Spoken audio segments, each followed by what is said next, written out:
Welcome, everybody. We would like to welcome you to this session that is going to be focusing particularly on Southeast Asia. We are going to give 1 or 2 minutes for some of our colleagues who are still outside to give them a chance to come into the room, and we will be right with you. Thank you very much for joining us through web stream. Thank you so much.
Okay, welcome everyone, and we thank you for joining us once again. We are going to start our session on Southeast Asia, and we would like to also welcome your remote participation and remind you that you can use hashtag GNB Live. That's hashtag GNB Live to join us, to participate with your comments, with your questions, and also sharing with us your stories and your experiences. You can also use slido.com, and you can also share your comments and experiences, also the questions for our panelists through Slido. And we have Shepra. Where are you, Shepra? There she is, and she will be working in order to get all of your comments coming from the hashtag into Slido so that everyone has the comments and the questions, and we can all participate in real time, taking the good use of the technology today. We have in our panel today a wonderful set of colleagues that have a large experience in working on child marriage. And I was going to say many, many years, but that only includes part of us that are over 50. Most of you is less years. So I would like to introduce very quickly Rasha Sekulovic. He is now working on Plan International. His specialty is on child protection and child rights. He has worked for 25 years in this area, and he is now heading the child protection at Plan Regional Office. Rasha will be setting the tone for the conversation, and he will be sharing with us what is happening in Southeast Asia in relation to child marriage.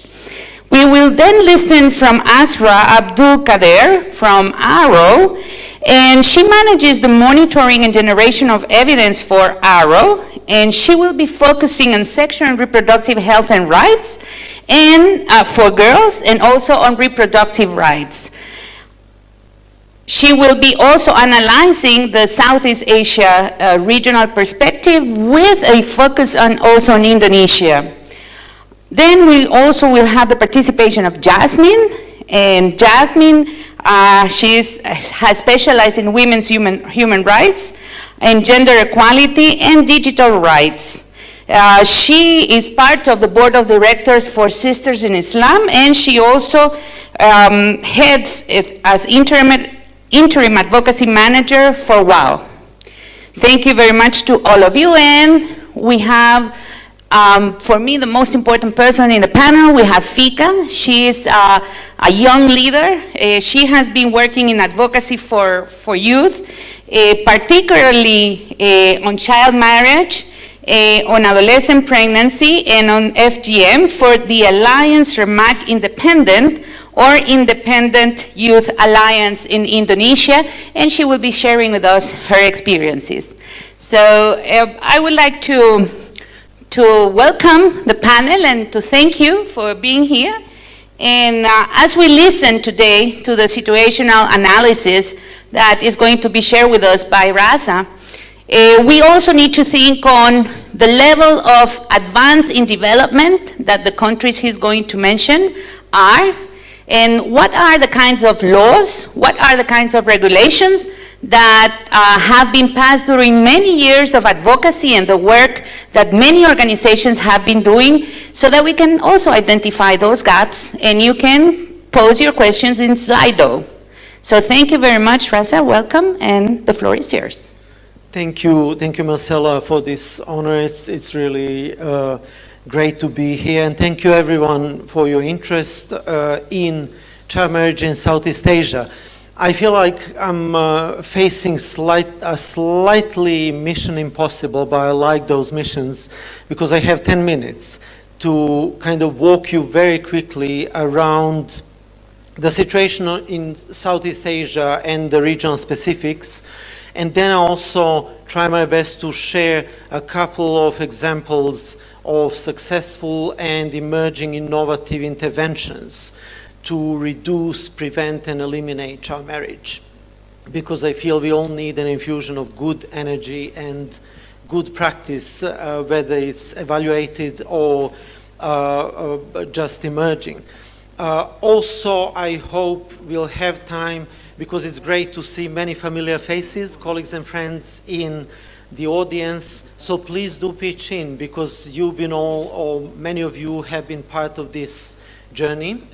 And what will help me in this demanding task is that essentially I will tap into some of the key findings of the regional forum that looked specifically into dynamics, root causes and manifestations of child early and forced marriage in Southeast Asia, and that took place a few months ago in Bangkok, and some of the colleagues were part of it. But before I get there, I just want to mention there is good news that child early and forced marriage is framed in Southeast Asia, that we know has the ASEAN, the Association of Southeast Asian Nations, in the regional plan of action on elimination of violence against children. It's interestingly though that it's referred to as early marriage. So there's always room for improvement, and that it's kind of qualified as a type of sexual and mental violence. But what's really great is that we have regional plan of action in Southeast Asia, holistically addressing elimination of all forms of violence against children, that had been already translated into 4 national plans of action. Furthermore, the ASEAN Commission for the Protection and the Promotion of the Rights of Women and Children has child early and forced marriage incorporated. It's the 2016-2020 action plan. It's the thematic area 16. It's one of the 35 proposed actions. So, you know, there's this struggle competing for attention. I'm not telling you anything new because we are facing these competing priorities on a daily basis. And it's also good that at the time these documents had been shaped, we also had help from the global arena through the joint recommendation and the joint general comment, CEDAW and UNCRC general comment on harmful practices, including child early and forced marriage. Now, going back to some of the key outcomes of the regional forum, and this regional forum was really important because we wanted to look into the specifics of child early and forced marriage in Southeast Asia, because there's been a lot of presumption that what works in South Asia works equally well in Southeast Asia.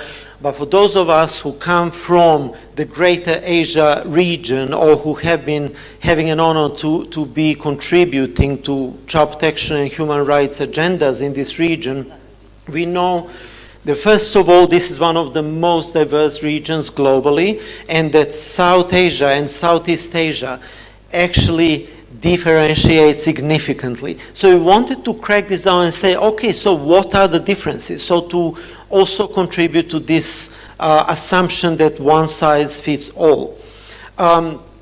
It's also, as you can see from this slide, it's a wonderful example of interagency collaboration, because we had initially UNFPA and UNICEF initiating this regional forum, and then our colleagues from IPPF and UNESCO and of course Plan International jumping in. So it was a really good example of joint efforts, contributions and collaboration.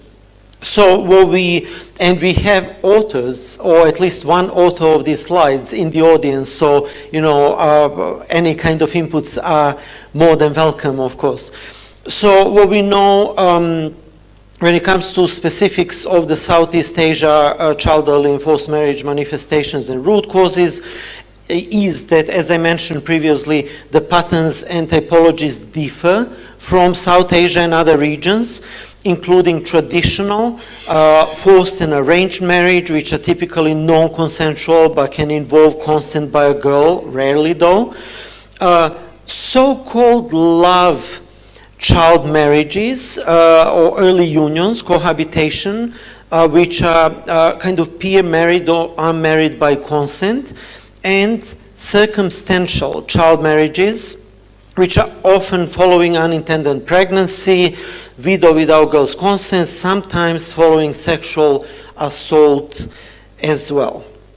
So some of the takeaways they reflect specific of Southeast Asia and this regional forum are captured in these learnings, and I feel also are echoing some of the key messages of this amazing global meeting, is that we need to take a multifaceted, nuanced view which needs to be contextualized to country and subnational context, because in a hugely diverse country that Indonesia, for example, is, we encounter different situations and different types of instances and manifestations of child early and forced marriage even within one country. Of course, it's critical to recognize the human rights dimensions that we discussed a lot in this global meeting as well. There's a strong need to balance protection and empowerment and autonomy of young people, and we have our young champion with us who's much better positioned to tell you more about it, and also young champions in the audience. So basically one of the agreements of this regional forum is that we need to focus more on the agency and consent. One super important message, and to me, this is one of the key messages of this forum and any fora that aspire to, gradually diminish the prevalence of child early and forced marriage towards its ultimate elimination, is that gender inequality, gender norms, and power dynamics drive all child marriage and early union typologies and adolescent pregnancies, and that we need to start early with planting gender equality before gender stereotypes are embedded. There are many programs for adolescents, but it may be already, I wouldn't say late, it's never too late for gender transformation, but the earlier we start, the better off we'll be. Also, again, I'm not telling you anything new. One of the cross-cutting messages of this global meeting is that, no single intervention is good enough. If we only pursue sexual reproductive health, for example, it will not deliver the change we want to see unless we address social and gender norms, including norms that support sexual and gender-biased violence. And of course, then, different complementary interventions, including youth employment, economic empowerment. Of course, we could never emphasize the importance of education enough, but also the importance of psychosocial and tailored support for married and unmarried girls. I mentioned already the importance of youth participation and voice. We'll hear more about it in a minute. And then some of the examples emerging from our regional research focusing on the successful interventions or effective interventions, whether they are robustly evaluated or not necessarily, but there's sufficient evidence that they make a difference. And particularly innovative practices, again, I'll just run very quickly, I'll be galloping through it. This piece of research will be launched in early October on the occasion of the Global Day of the Girl Child. You are all cordially invited, and I'll be very happy to share this research that has been pursued in collaboration between Plan International and UNFPA regional offices. Indonesia seems to be one of the countries, and don't get me wrong, I'm not biased towards it, but one of the countries that really boasts a number of emerging and well evaluated practices and interventions that is nailing this harmful practice down. As I mentioned, meaningful involvement of young people with the establishment of the Youth Coalition for Girls and other related coalitions.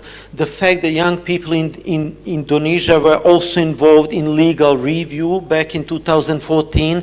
They didn't manage to change the law, but it was an eye-opener and a big shift and a big force of young people that we'll hear about very shortly.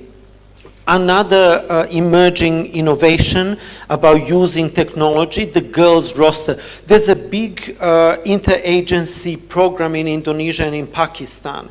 Yes, I do. And then one segment of this multi-sectoral intervention is about using mobile telephony to actually map out all adolescent girls at risks in different communities, and then offering tailored support and actually preventing the incidence of child early and forced marriages, while of course using those personal data and respecting confidentiality. And then one really, a real breakthrough. Last year we had in Indonesia a global congress of hundreds of female Islamic clerics who issued an unprecedented fatwa. In case you are not familiar with fatwa, it's a very powerful decree that is sanctioning different manifestations within the Islamic community. It's like a prohibition or ban, or the closest to it, against child marriage.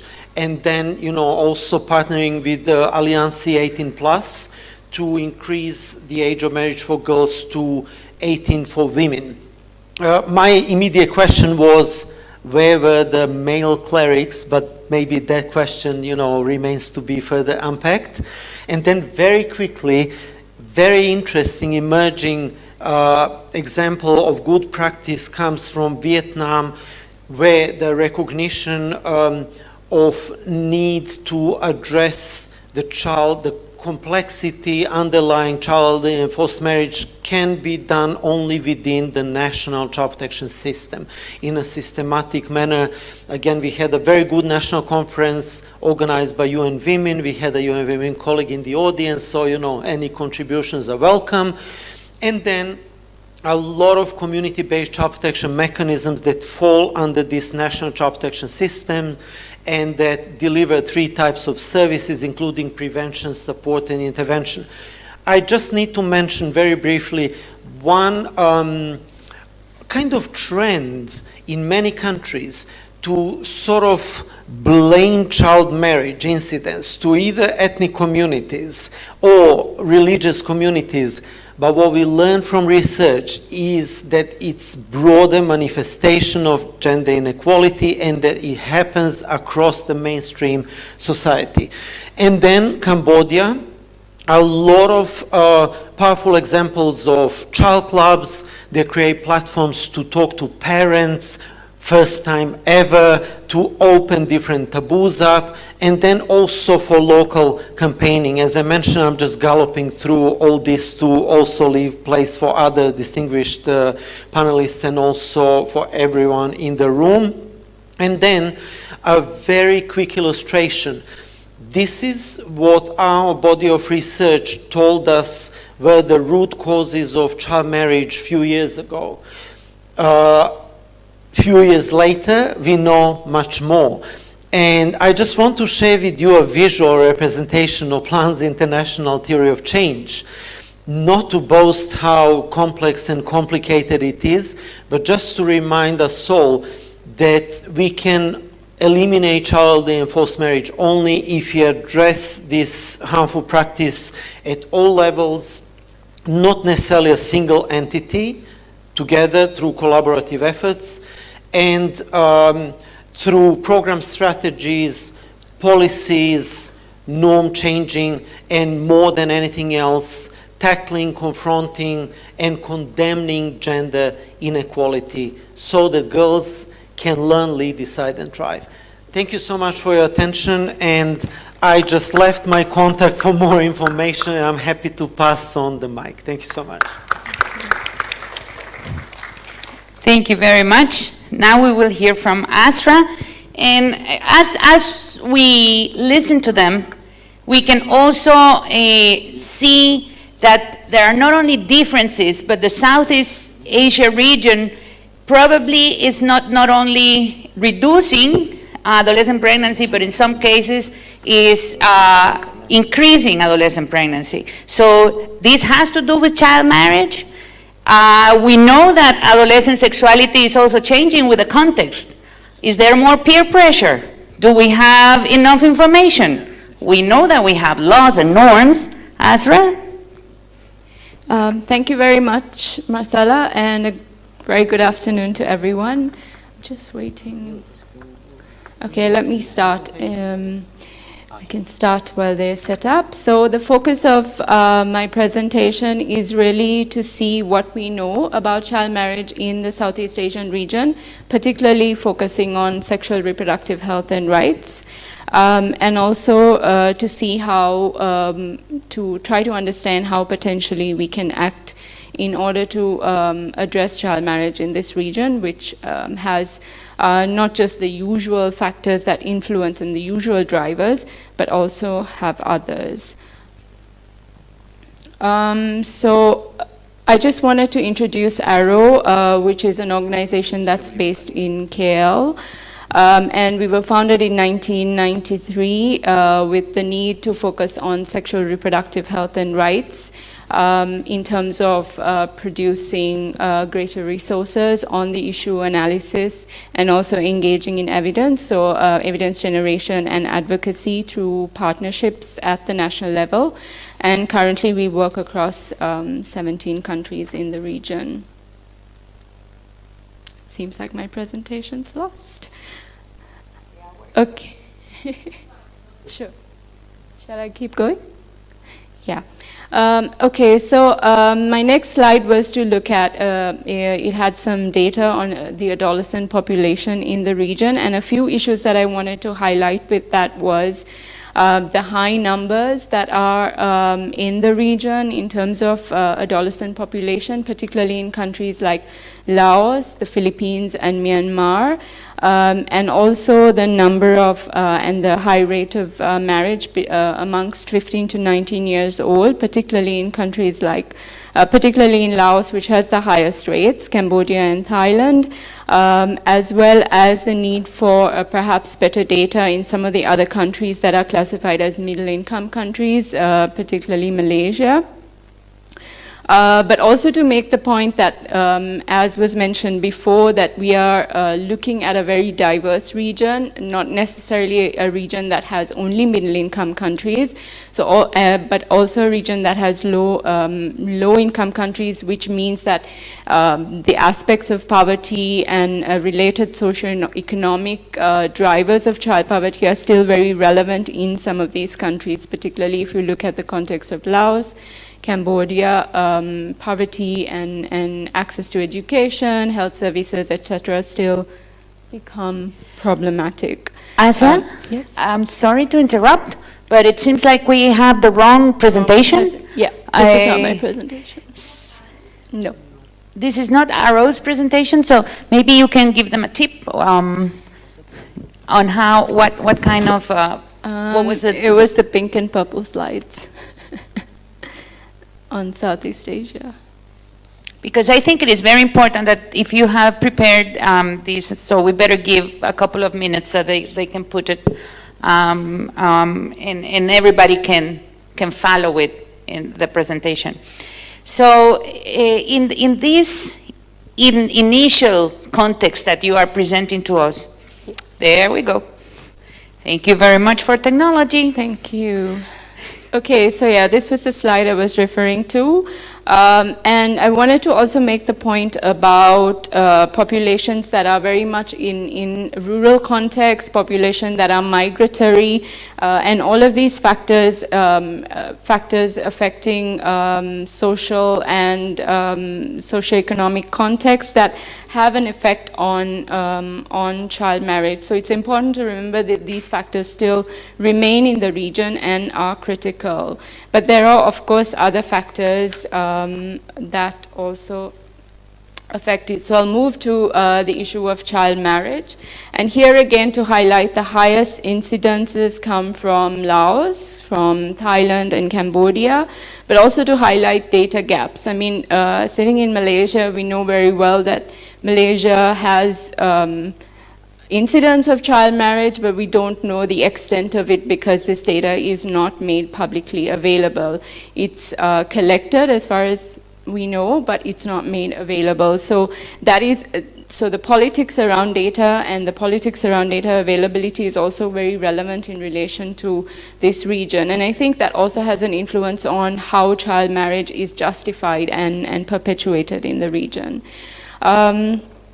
Also to say that the rates here have sort of remained stagnant, increased in some instances, but there are wide variations, and we need to make note of that. I just wanted to point out in relation to a few countries. So if we take Laos, which has the highest incidence, what are the sort of manifestations that we see?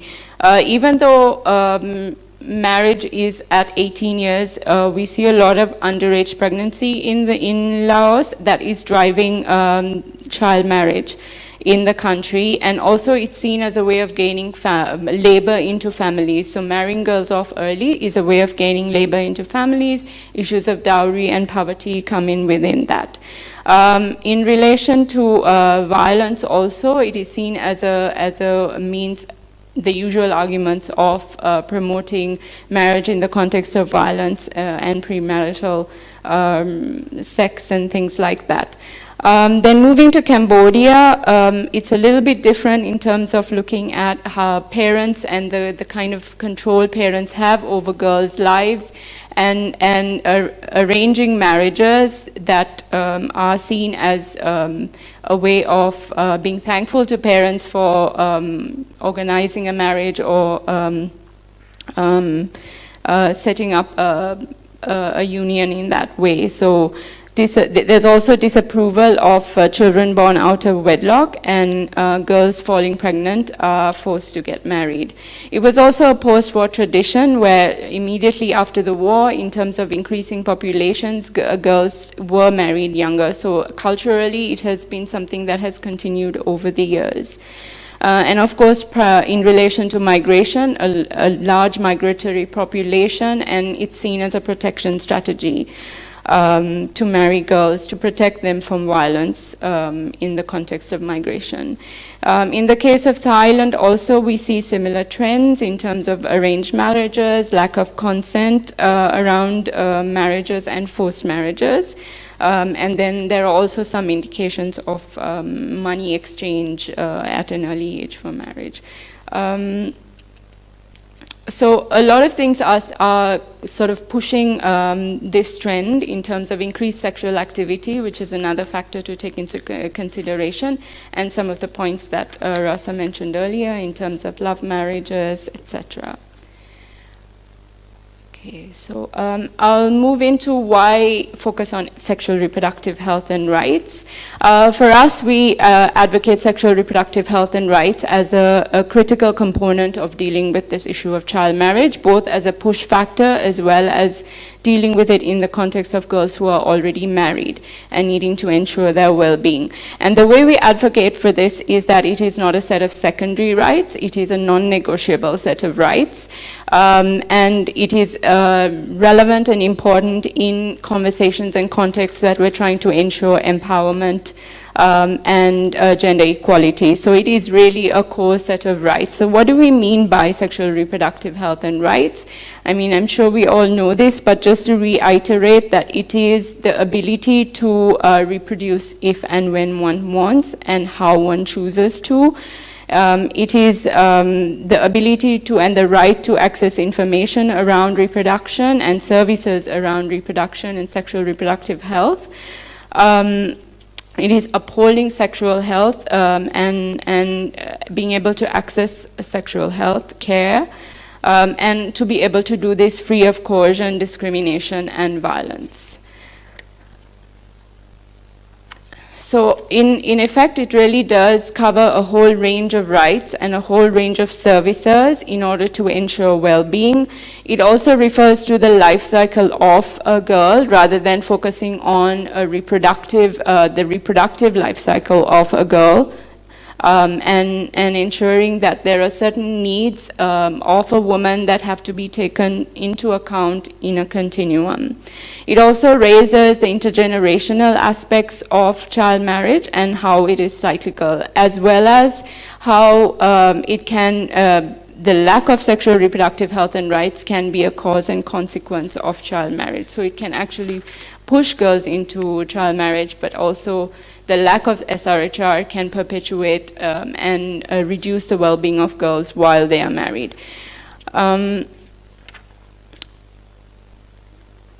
The other aspect is to really look at SRHR as integral and embedded in the right to health, not just in terms of aspects of the determinants of health and having and living a healthy life, but also in relation to entitlements. And what this sort of approach also helps recognize is that we need to factor in the needs and SRHR and empowerment, equality issues of girls who are already affected by the practice, at the same time while trying to reduce the number of girls who are getting married and eventually so even if we do manage to abolish child marriage or end child marriage, we need to recognize that there will still be girls who are influenced and affected by the practice. And this sort of approach helps address these issues a little bit more in a holistic manner. It also allows us to look at the issue of health of girls and SRHR in a continuum. And like I said earlier, the needs that come out of a continuum and considerations around the life cycle. Okay, so how does this actually manifest? I sort of did this table to help highlight some of the different ways that SRHR can manifest, or the lack of SRHR and the influence of it in the context of child marriage. So I'll move through reproductive health to focus on how does it manifest. It manifests in terms of higher adolescent fertility rates in relation to maternal mortality as well as morbidity, which have longer term effects on girls' lives. It also manifests in relation to infant mortality and morbidity of girls who are giving birth to babies. It manifests in relation to the lack of access to contraception and the related services around it, as well as the psychosocial effects of marriage, pregnancy, and having to care for children. From a reproductive rights angle, marriage is seen as a way of encouraging and pushing reproduction, and the pressure to reproduce soon after marriage and the discouraged use of contraception are factors that show us that reproductive rights are being limited. The limited access to information around contraception and the related services of it, as well as the lengthening of the reproductive span. So girls who start giving birth at an early stage, the evidence shows that their reproductive span is longer, and they have to deal with larger families and lack of control over timing and spacing of having children. With regards to sexual health, it is about the vulnerability to STIs, not just HIV, but other STIs, the effects of violence in relation to psychosocial, psychological and physical violence, and that their bodies are not ready for sexual activity. And as well as the effects of having to engage in sexual activity with older men most often. Around sexual rights, it's the inability to express sexuality and negotiate safe sex practices, and the value placed in retaining virginity, etc., powerlessness and restricted movement, domestic and sexual violence, and that marriage is often not a choice, and that they lack a whole series of information around sexual activity, lack of CSC, etc., and that they are not able to make a choice around their bodies, and not able to give consent, and they are coerced. So it's important to also remember that all of these aspects and all of these manifestations are interconnected, and they affect each other and build on each other. Am I okay for time? Done? Okay. Over 3 minutes? Okay. Okay, I'll move faster. Okay. I just wanted to then come to this issue of another aspect that's manifesting in this region and affects child marriage is the effects of culture and religion on sexual reproductive health.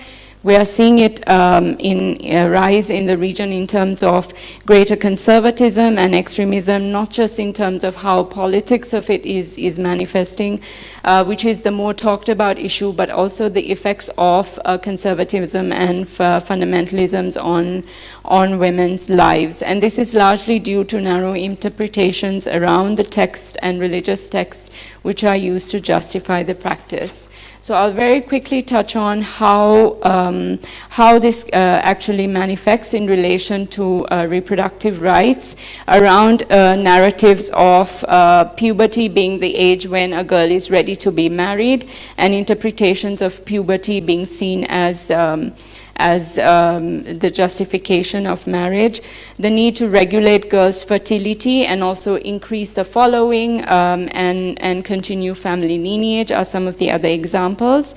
Also around limitations to sexual rights, girls' bodies are often sexualized, they're seen as tempting or tempting men. And resorting to child marriage is a way of avoiding that. Issues of guardianship and who is the guardian of a girl, and how that gets transferred in the context of marriage, needing to retain purity and virginity, as well as how marriage is seen as the only option that many girls have, and that also is defined in the context of religion. Marriage is also seen as a way of legitimizing sexual activity for procreation as opposed to for pleasure, and then the stigmatization and taboos around sex that are perpetuated. And those examples come from our work in Indonesia. So I'll stop there because I'm already over time, and I'll get into the approaches of addressing it in the discussion. Thank you very much. Thank you very much, Azra. And yes, please, a big round of applause. And I would like to say that we will have more time for the questions. And Something that caught my attention in your presentation, Azra, is that sexual and reproductive health really goes to the center of the person. And when we're talking about sexual and sexuality and making these decisions, what is the role that we play as individuals? How much can we decide? Can girls decide? When can they decide? How much is the community deciding? How much is the partner or the private space in which the girl is living deciding for her? And how much is the society in general deciding also for the girls? So what are the changes that we can do, and what are the constraints that advocacy players face in these different kinds of factors and drivers for sexual and reproductive health that are driving early marriage, early union, and all other forms of child pregnancy and child marriage? Thank you very much. Yasmin, you're on the floor. Yes, it's my turn, the hot seat now. Hello everyone, and thank you for being here. I represent Sisters in Islam, a Malaysian organization advocating for the rights of Muslim women. So I'm speaking on behalf of Rozana Isa, who is the executive director, who unfortunately cannot be here today. Yeah, that's not the correct slide. Wow, it's a good thing I had a very short one then. So I'm going to set the stage here for my presentation on child marriage in Malaysia with some context on the country. And I'd like you to keep all of these in mind as I go through my presentation. First, Malaysia has a pluralistic legal system. In terms of marriage and personal laws, Malaysians who are not Muslims are governed by the Law Reform Marriage and Divorce Act, which sets the minimum age of marriage for men and women at 18. But girls between the age of 16 and 18 may enter into marriage with a license from the chief minister of various states. So in case you don't know, Malaysia is a federation. So we have a federal government and state level governments as well. Muslims, on the other hand, are governed by state level Sharia laws, which set the minimum age of marriage at 18 for boys and 16 for girls. There can be exceptions to the minimum age upon parental consent and written permission from Sharia courts. There is no hard limit to how young one can be married off. No, I don't. It's okay, I can go on with it, yeah. It's all right. So we will not be having slides today, but that's fine. There are also native customary laws governing indigenous communities in Sabah and Sarawak, which has 2 states in Malaysian Borneo, and this is also often overlooked, like as well in discussions on child marriage.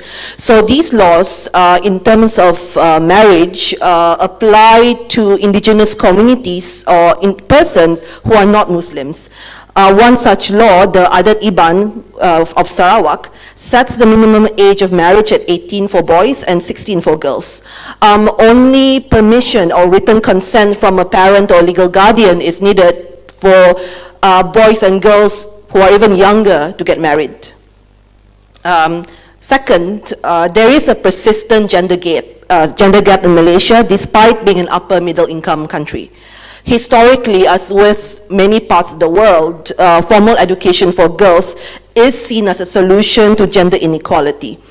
And it is true that, for example, we have almost achieved gender parity in terms of, say, literacy rates. Women outnumber men at the undergraduate level in public universities. However, the promises of formal education have not actually been matched by reality. Women's labor force participation stands at only 54.2% in 2016 compared to 80.1% for men.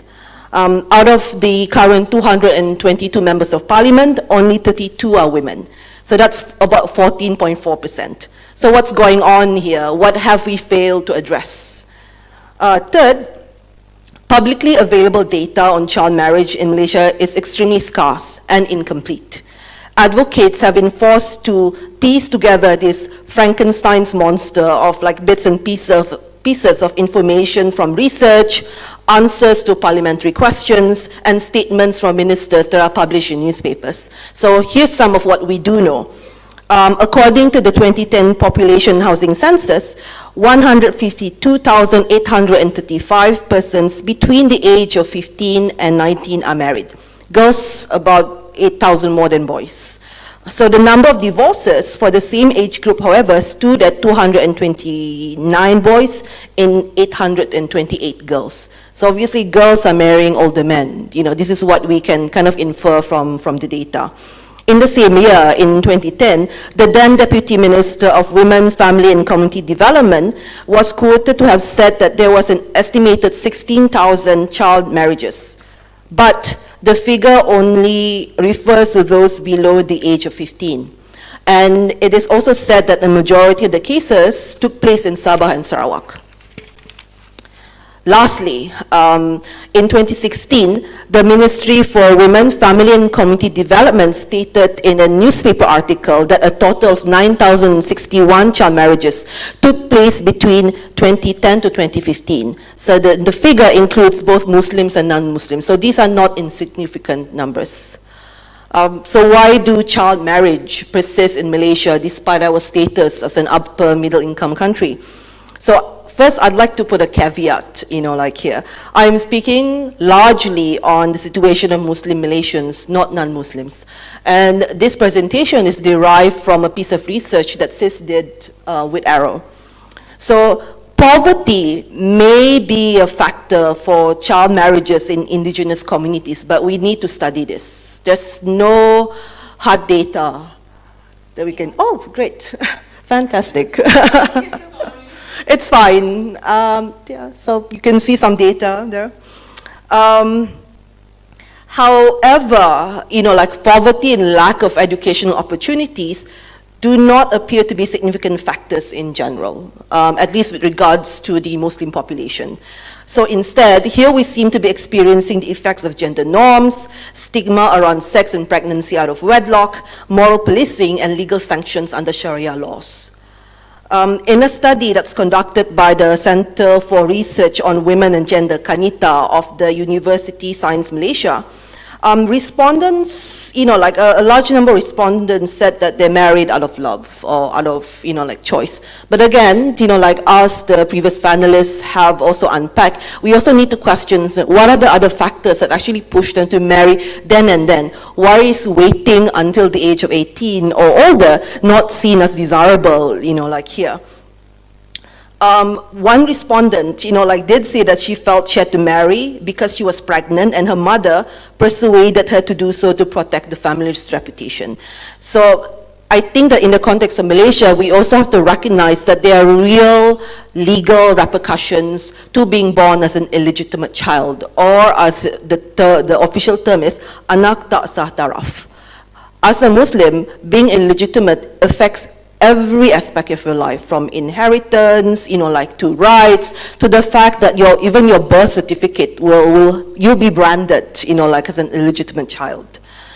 So another respondent, in that study, decided to marry to mitigate possible legal sanctions due to her and her partner being arrested for the offense of khalwat, which is close proximity between an unmarried man and woman. So another respondent initially insisted that she consented to her marriage, and her marriage was based on a romantic relationship. However, a few weeks after the interview was conducted, her father was actually quoted in the media saying that he made her marry that man because the man had raped her. So I think that what we can take, from it, and I do encourage you to look at the research that we published with Arrow to get more information on this, is that child marriage is a conscious choice in Malaysia. There's a cost-benefit analysis going on here with morality and reputation seen to be at stake. And children often pay the price.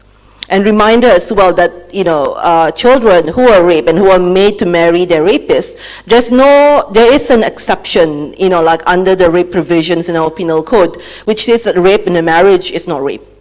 So marital rape is still not criminalized in the country. So what are the challenges for advocates against child marriage in Malaysia? Obviously, religion, culture, and tradition is an issue, but we also need to unpack that, like further as well. There is a 2014 National Fatwa Council edict discouraging the practice of child marriage, but it's not forbidden outright.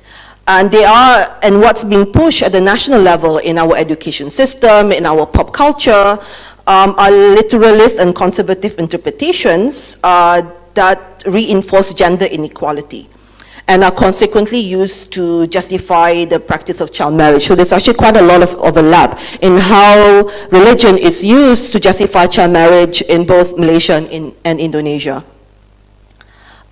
Secondly, there is no standard operating procedure for the Sharia courts in assessing whether to approve a child marriage, or not.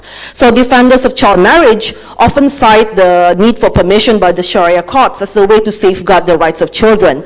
However, in 2012, it was reported that there was a total of 1,022 approvals out of 1,165 child marriage applications filed in the Sharia courts. So the approval rate is 88%. So clearly, more often than not, courts give permission for child marriage to take place. So the Prime Minister's Department, claimed that the Sharia court is guided by a standard operating procedure, which is actually not publicly available, by the way. However, consultation with a former Sharia court judge as part of our research revealed that this is inaccurate. So in practice, judges utilize their discretion in deciding on child marriage applications. And third, and I've pointed this out before, is the scarcity of data on child marriage. So the government need to not just collect gender disaggregated data on child marriage, it also needs to be publicly available.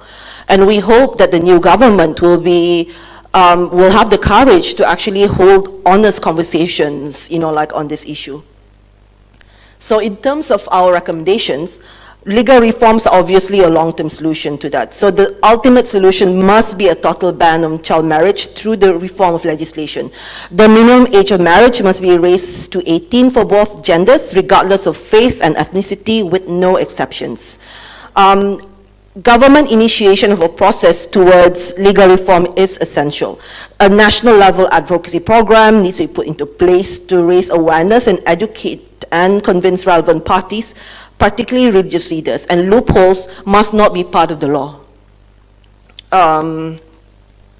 So a separate provision must be enacted as well in terms of Muslim personal laws to prohibit Sharia court judges from approving child marriage applications where there have been allegations of the prospective groom raping the child bride applicant.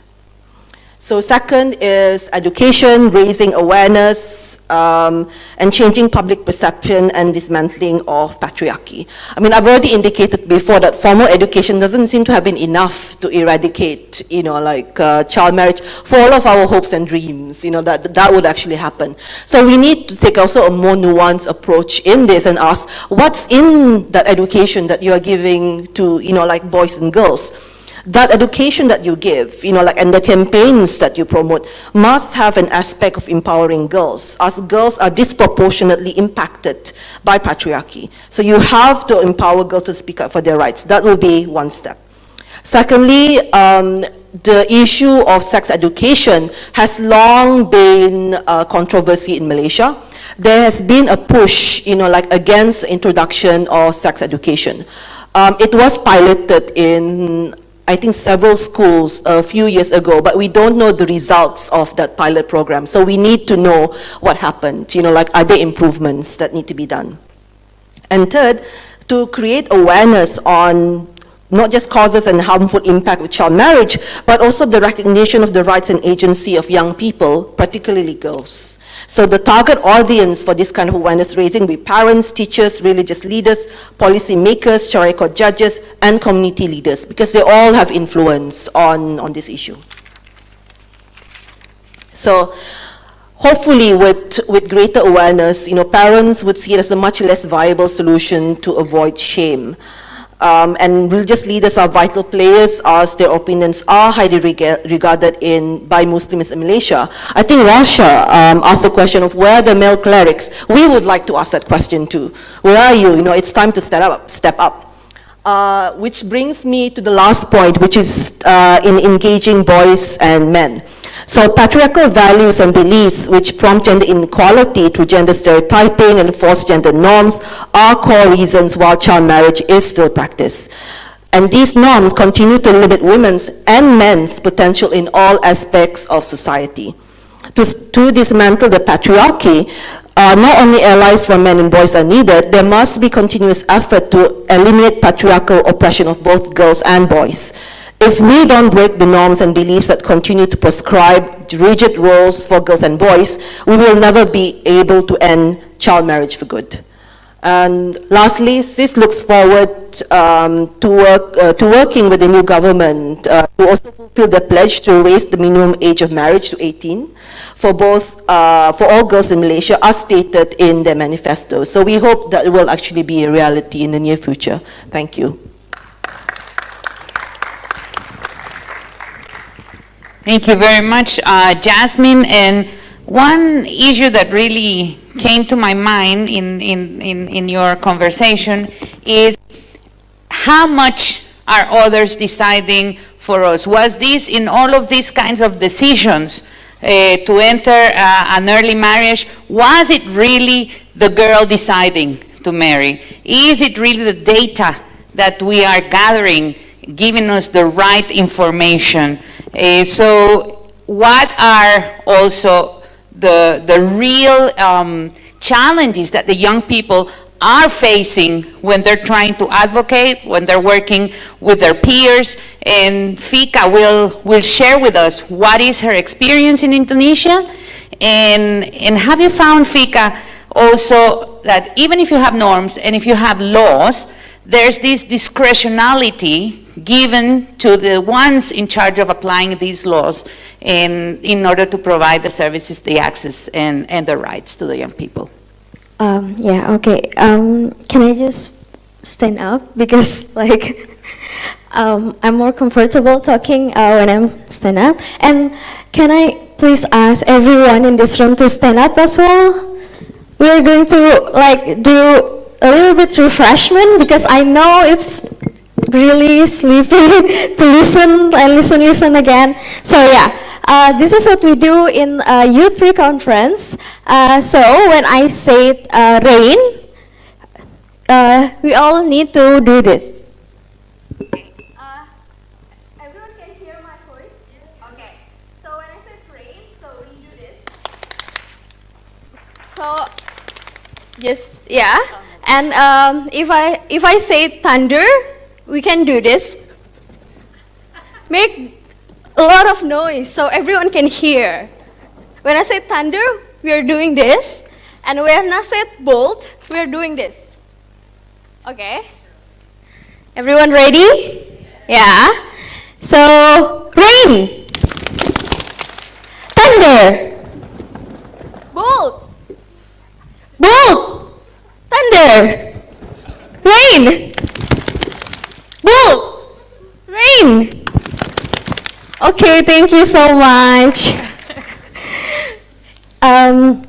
Yeah, so my name is Fika, and I am from Independent Young People Alliance, or in my language, it is Aliansi Remaja Independent. We are a youth-led organization, and we are, all of our member is under 25. Sorry. So, yeah. So in Indonesia, we have 5 branches in 5 provinces, and we are working to advocating SRHR issues, including child marriage, teenage pregnancy, and also the issue about sexual diversity. It's the red one. Okay. Should be something in here, but I'm just going to explain a little bit the context of Indonesia. So, child marriage in Indonesia, we are the 7th highest child marriage prevalence in the world, and of course we are not proud of that. And yeah, yes, this is my presentation. And for every 8 girls, 1 of them are married under the age of 18. And the legal age of marriage in Indonesia is actually 21. But with the parental consent, they can marry in the age of 16 for girls and 19 for boys. But if the parents ask for exceptional requests to the court might allow the girls to marry under the 16. So I have a personal story about this. So when I was in elementary school, I was 12. One of my friends, she's really good in football, and one day she never coming again to the school. My teacher coming to her home and asked why you are not going to school again. So we are find out that her dad was died 3 months before, and they don't have any money to send her to school again. Later, the next year, I got an invitation from her that she got married at the age of 13. I was so young to understand, is this right or not? We're just too excited about the celebration, but we don't understand what happened after the celebration. And like last year, I met her again, and I asked her what happened at that time. She said that they changed the age of her. So her age is 13, but they changed the document, so it is qualified to be married. So from 13, they changed the document to 16. And it happened a lot in Indonesia. Even if the parents go to the court, like by the survey, 90% of the exceptional request is approved by the court. So, yeah, and in the 2014, Ari working with a lot of women organization to judicial review in the Supreme Court. This is one of our college, ETA. She's giving a statement about what youth opinion and youth statement in the Supreme Court, and we also collected a lot of opinion, a lot of statement from youth all over across Indonesia that you also can see in the presentation there. We collect a lot of statement from youth to show the judges that all of the youth in Indonesia are against child marriage. But unfortunately, we are failed. So there is just one judges that approve this judicial review, which is she was a woman, and another 8 is a man. So yeah, they think that this is not the court's responsibility to change the law, but it's more the parliament responsibility. And they also think that the increasing number of minimum age of marriage is still not relevant, and it will increasing the premarital sex among young people. And I'm not going to explain you about the data of what happened in Indonesia, because you all can find it in Google. It's so easy right now. So this is what happened that you cannot find it in journals or in UN data. So currently in Indonesia, they are increasing conservatism and radicalism. This is the example of the social media account of our opposition. Look at how many followers they have. So they are basically promoting to early marriage. The first one, Indonesia Tanpa Pacaran, or Indonesia Without Dating, they are promoting young people to to not dating, and instead of dating, they promoting to early marriage. And the target of this campaign is from 15 to 25 young people in Indonesia. The second account, Gerakan Nikah Muda, this is early marriage movement. It's the same actually with Indonesia Tanpa Pacaran or Indonesia Without Dating. And this movement is really massive in social media. And now we are trying to campaign against this campaign. So we're not just against culture, we're not just against law to end child marriage, but we also against this opposition. So what we do, we are collecting a statement from youth. We ask them to write a statement and take a picture, then post it in the social media. This is one of the example. We posted in social media with the hashtag Stop Perkawinan Anak or Stop Child Marriage. And we have a lot of response from young people in social media, in Instagram and in Twitter. But we have a lot of homework. So we need to collaborate with more organization, with more movement. So and also because in Indonesia, one of the largest movement is movement about sexual violence. So we are trying to integrate our movement with the social violence. So it will not be, this is my work and this is your work. Okay. And also, not just we are advocating in social media, we are advocating in the government, we also advocating in the local level. This is one of the example what we do in one of our branches in Makassar. So, our partner in Makassar, they held training of trainers for young advocate to train about the issue of child marriage and about the youth participation. And also, with Plan International in Indonesia and Rutgers Indonesia, we have a program, Yes I Do program, with also that has been mentioned earlier.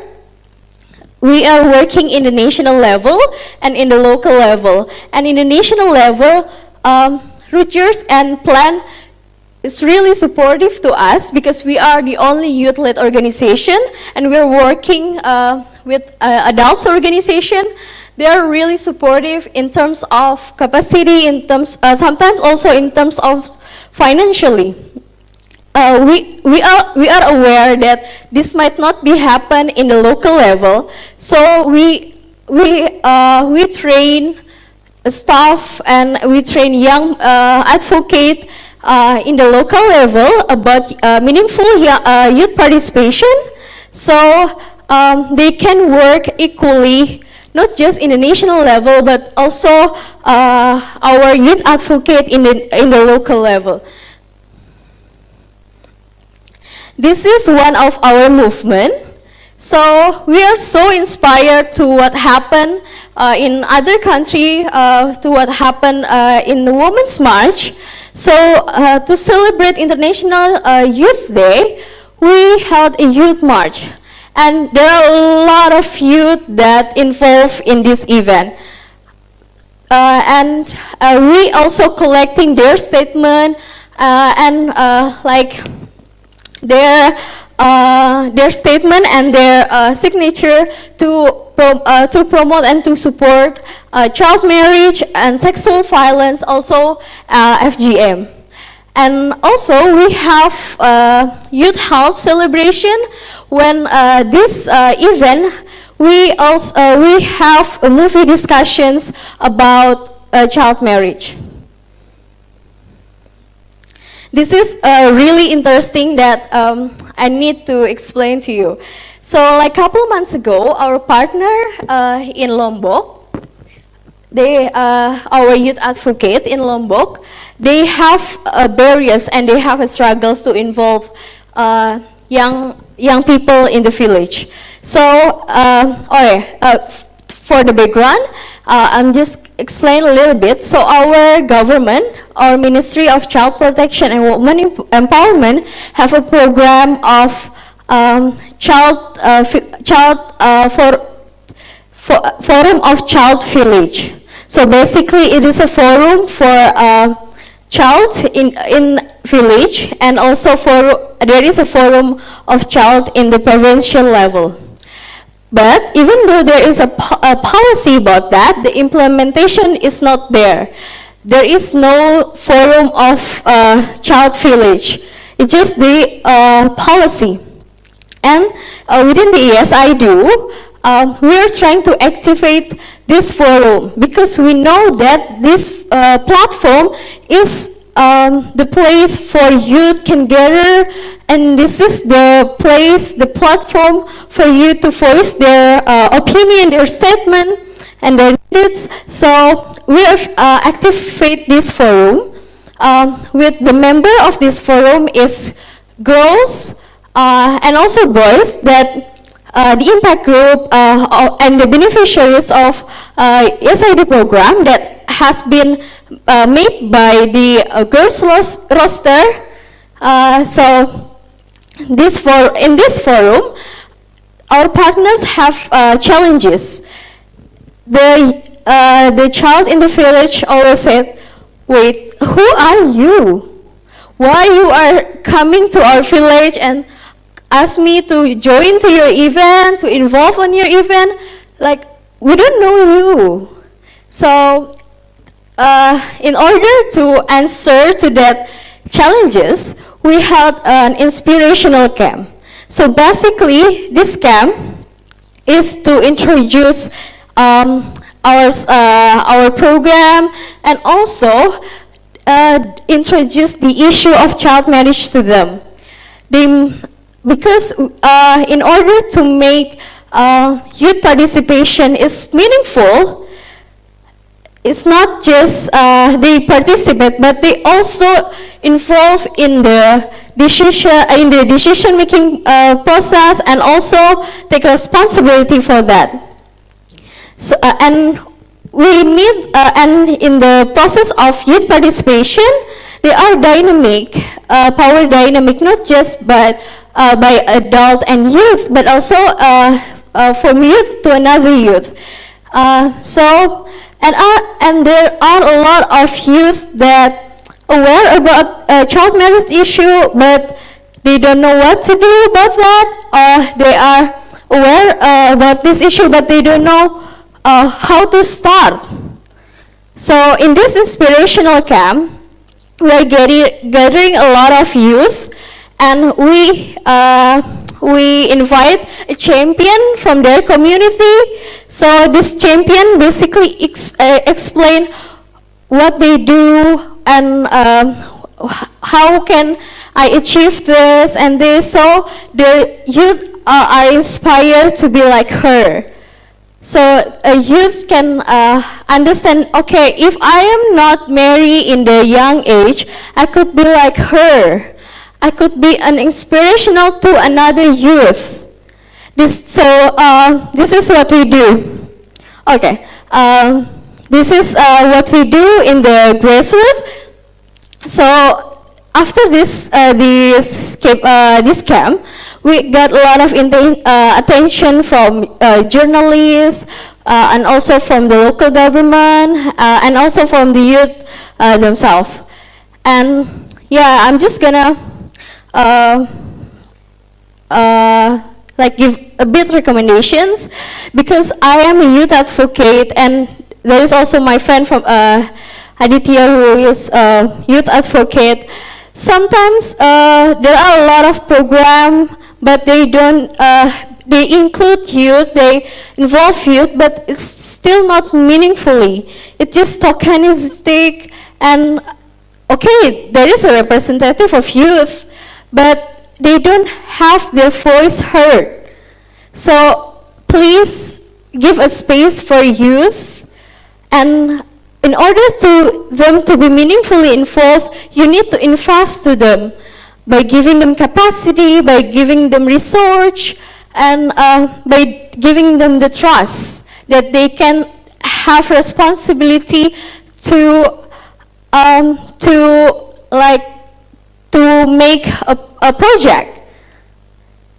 This just a little bit what can I share as my experience working in child marriage in Indonesia. Thank you so much. Thank you very much to you, Fika, and a big round of applause. And we really thank you and your colleagues for being here with us, sharing this experience.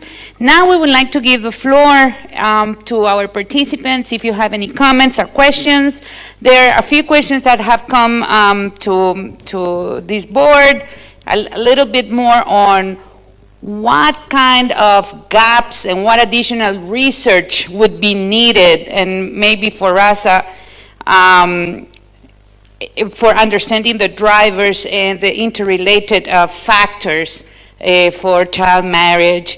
And I think one question that is obvious, and was the last statement made by Fika, is how can we engage more effectively the youth leadership in not only in advocacy groups, but in policy and in programming? So these are some of the questions, and also what are maybe for Azra the enabling environments for an empowerment of adolescents who are unmarried, and also for Yasmin who are married, the ones who are married. How do we target them? So please stand, there's a microphone there. Please feel free. Our colleague will, Shipra will pass on the mic, and also Shipra, if you want to share some of the comments that have been coming through the web stream, the hashtag and the Slido.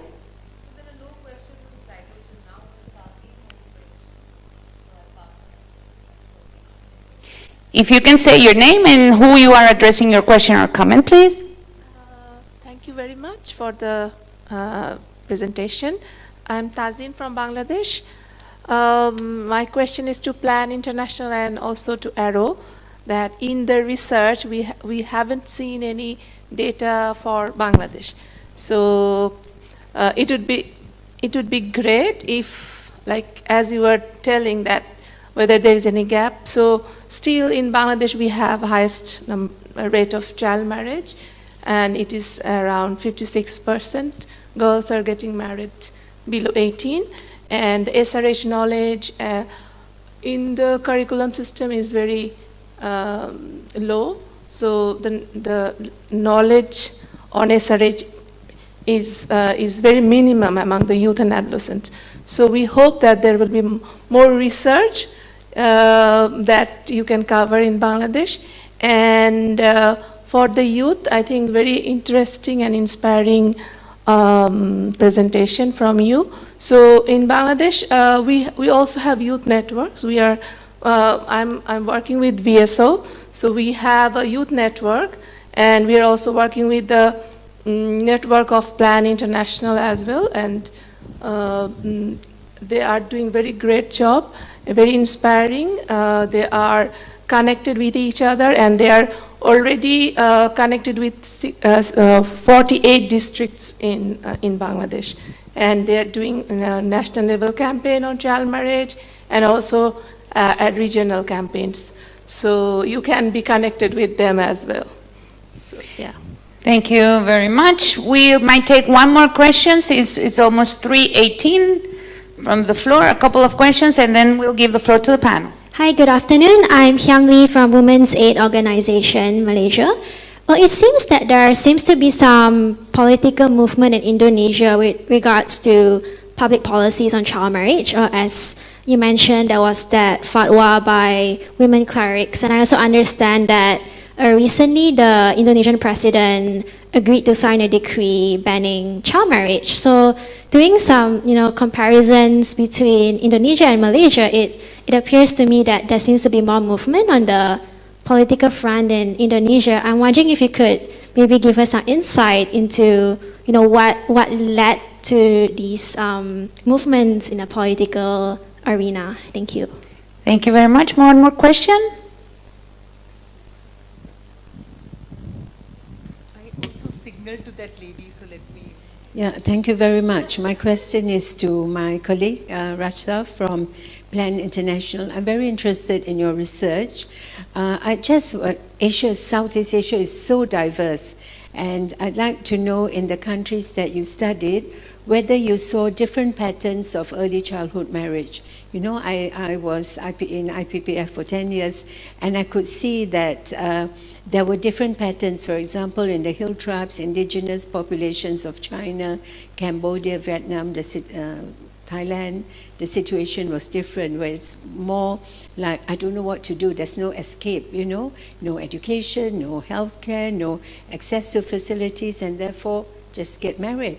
Yeah, whereas there's the other group of children who so-called are engaged in sexual activity, and they get premarital sex and teenage pregnancy, and that is a driver to childhood marriage, to child marriage. So I want to see whether you saw any differentials, because this will lead to different interventions. No one set of intervention fits all. So I'm interested in that. And the other thing is the relationship of child marriage to early childbearing, because that also will have its own ramifications. Thank you. Thank you very much. And you had already signaled. Yes, last, yes. Thank you so much. Sorry, I wasn't sure if I should stay here or go there. My name is Elaine, and I'm from Pakistan. Coming from your comment from Bangladesh, I have a similar one where I see that there is a lack of data on forced marriages and early child marriages in Pakistan. So I was wondering if there's anything like that that you could share or talk about.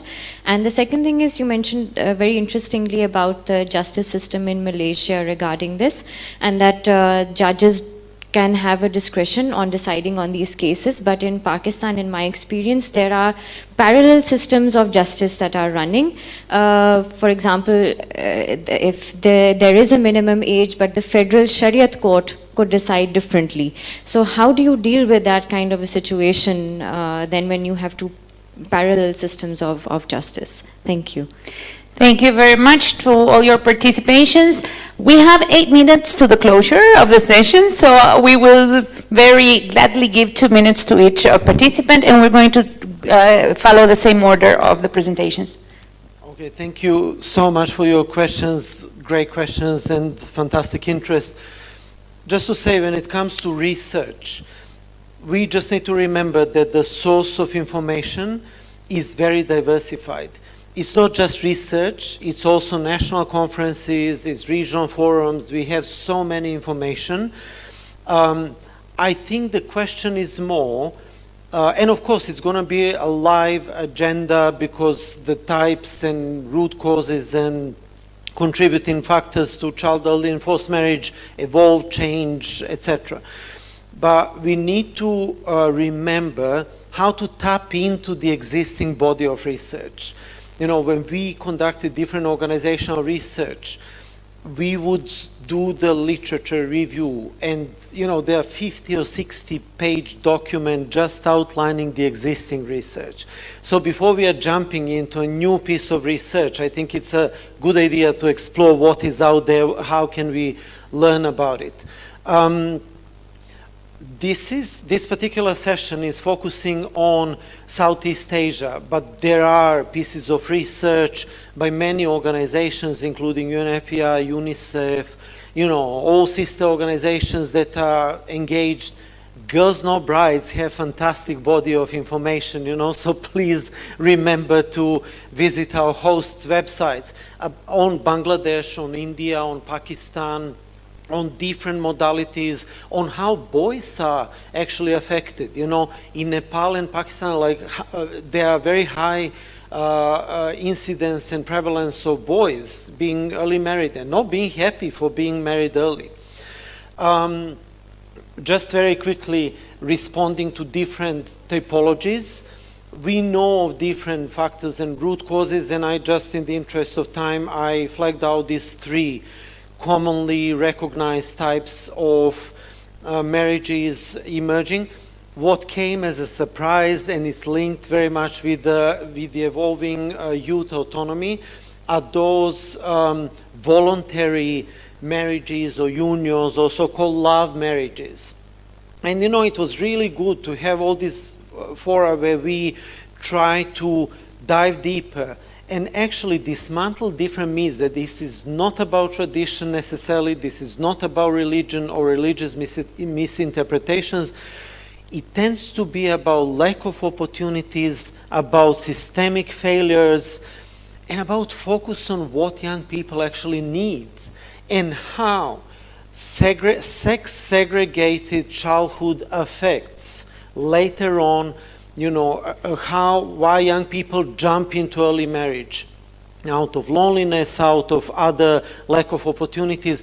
The story goes on and on. I'll be happy to continue this chat during the break or, you know, otherwise, but please space and time for other colleagues.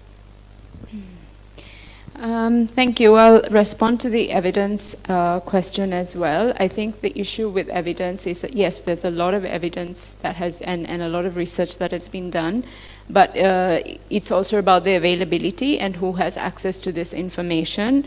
It's not necessarily civil society and those who are trying to address the issue who also have access to this information.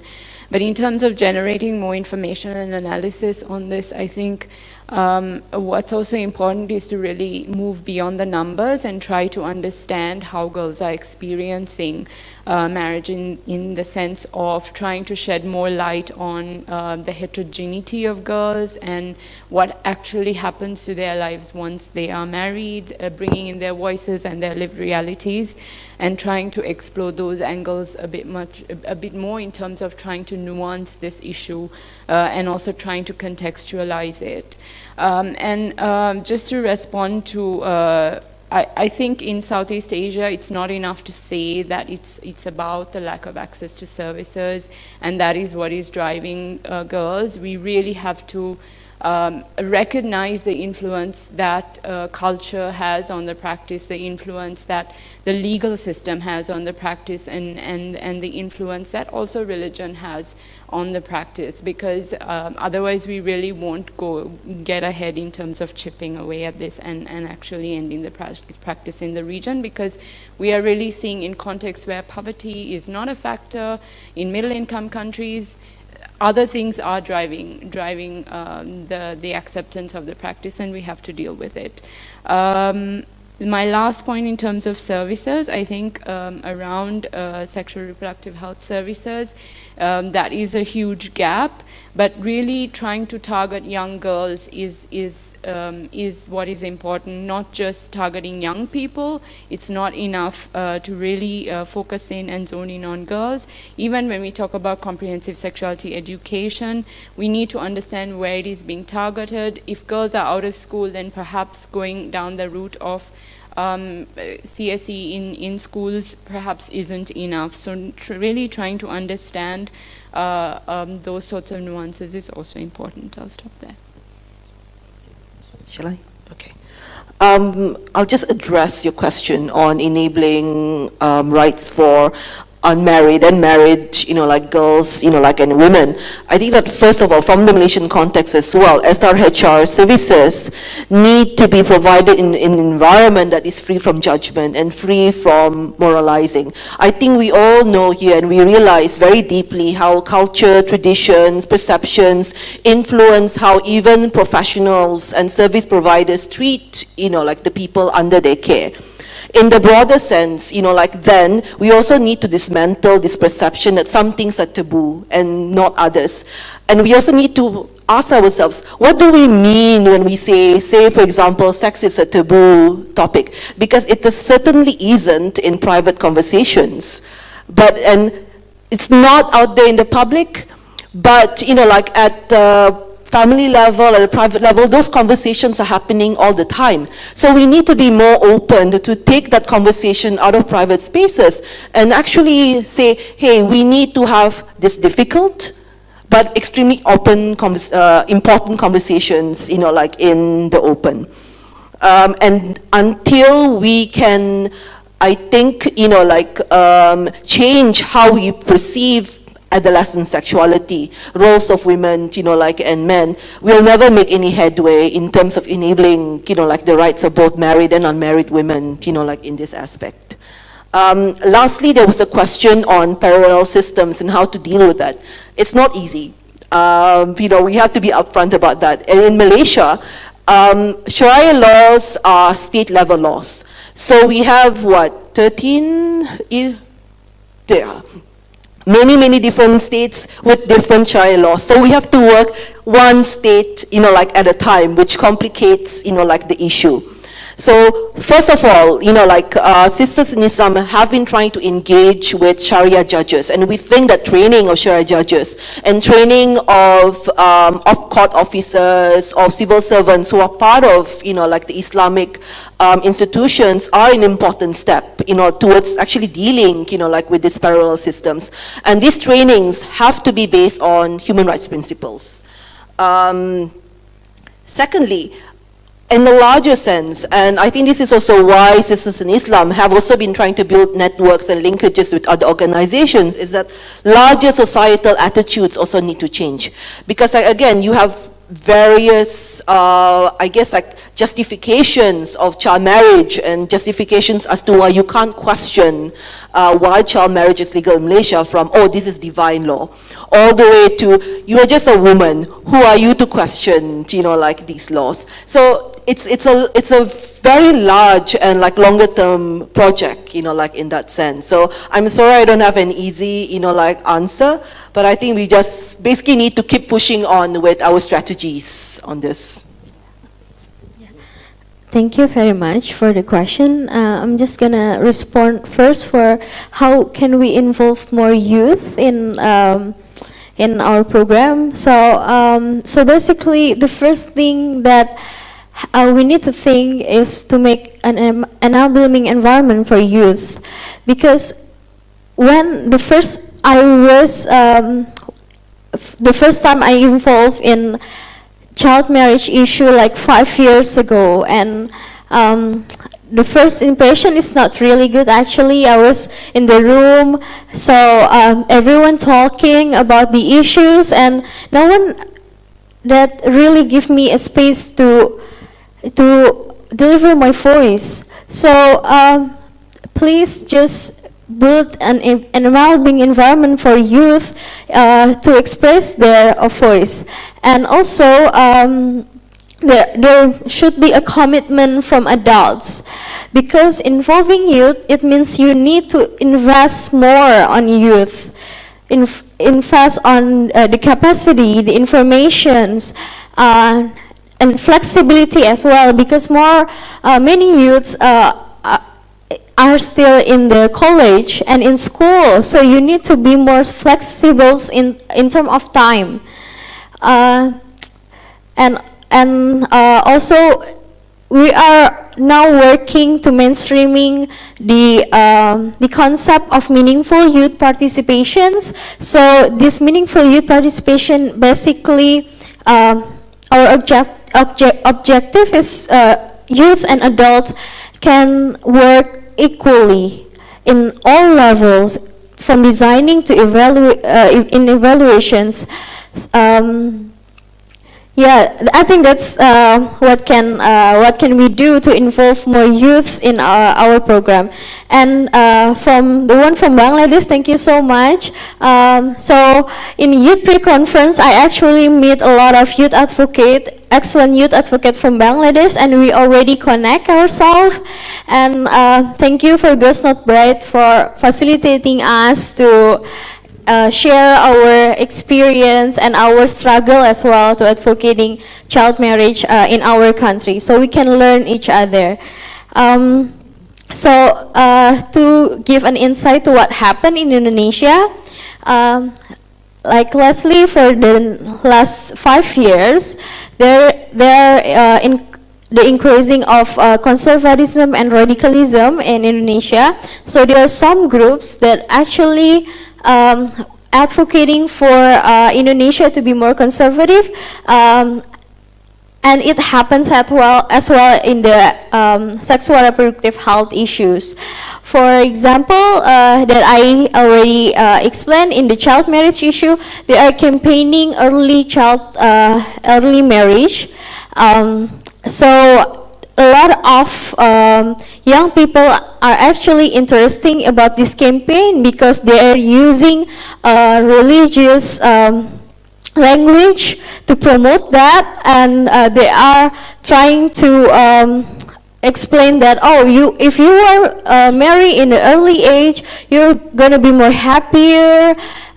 So that's what religions want, and you will. You're not going to do premarital sex, that what religions don't want to. So and for example, in another issues, now in Indonesia, the parliament is discussing about the bill of penal code. So this bill of penal code potentially criminalize a lot of women, including the rape victim, a woman who want to access contraception, and these groups are advocating to to criminalize them who needed services in the sexual reproductive health and rights, and also they are really structured and well organized. So they not just raising the awareness. Just a little bit more. They're just not raising awareness in the public, but also they are in the parliament. They are in the ministry. They are really well organized and well structured. Yeah, thanks. That's what I can give a bit insight of what happened in Indonesia. Maybe after this we can talk more. Thank you. Thank you very much. This was a great panel, and if I can give you a hashtag, will be a passionate panel for Southeast Asia. Let's stop girls' marriage. I would like all of you to ask you to go to Slido and please evaluate our session. And we would like to really thank all of you, your presence, Girls Not Bride, and particularly the panel. Thank you for being here. The young people give us voice, energy, and willpower to continue. Thank you so much.